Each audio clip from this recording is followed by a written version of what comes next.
a jail for males of color. In other words, colored, Indian, and black. Now, I'm not saying there were no white prisoners, nor am I saying there were no female prisoners. They were not kept here. The prison officer was white, and more importantly, Afrikaner. Now, when we talk about the prison officer, they were told they are locking up the biggest criminals, they are locking up the communists, the people that's going to overthrow the government, and they were told to break the spirit of the prisoner and to make them suffer. The prisoner, on the other hand, is the one that will tell you, we had to fight for freedom, understanding the consequence. The death penalty would be a consequence. Imprisonment would be a consequence. So ending up in a jail, understanding the consequence, you were preparing for freedom, not waiting for freedom to come. Maximum security jail meant hard labor. Now the roads we are driving on was built by prisoners. The jail you're going to see was built by prisoners. The building with the arch down at the harbour, that was where the visits took place, was built by prisoners. And that is the work the general prison population did. Now, there's another group of prisoners kept in that jail, and they were the leaders of the different political movements. They were kept separate. When you go to B section, maybe to answer your question, that is where Mr. Mandela was kept. It was solitary confinement, 28 single cells, 28 prisoners, where the others were kept in communal cells. While the others built the jail, built the roads, the leaders worked here. And they took out limestone with hand tools, shovels, pickaxes. And the lime they took out, the other prisoners used for the roads. But bringing you here, it's not about a cave that was a toilet, you'll see that now. It's not about the hard labor. It's about how they turned the disadvantage of prison into their own advantage. South Africa ends up with one of the most progressive constitutions in the world.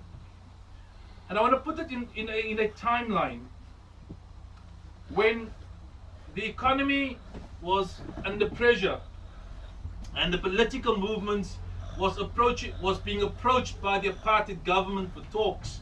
They were not prepared to talk to the apartheid government if there were guys locked up in a jail. So they made demands. One demand was the unconditional release of every single political prisoner first. How do you negotiate with prisoners locked up in the jail? And the agreement was that all political prisoners will be released unconditionally, and by the end of April 1991, there'll be no more political prisoners in the country. 14th October 1989, it was the start of the release of prisoners. 1990, Nelson Mandela walked out of jail. Political movements were unbanned. And every other day, guys were released, not only from Robben Island, but the many other jails in the country. 27th April 1991, the last group of political activists was released from Robben Island. And therefore, on the 3rd of December, that same year, the talks started that led to the negotiations, that led to the elections. Nelson Mandela became president. Apartheid came to an end. South Africa wins the Rugby World Cup in 1995, you will remember, Aiden. And the world said a miracle. But members of the apartheid government said the guys that was locked up came out of jail far more prepared for the talks than what they were expected to be. But let's think about it. Did they not throw all political activists basically into one jail? Doing that, you threw cultures, languages, religions, different political movements together. You kept all the masterminds and leaders in one section.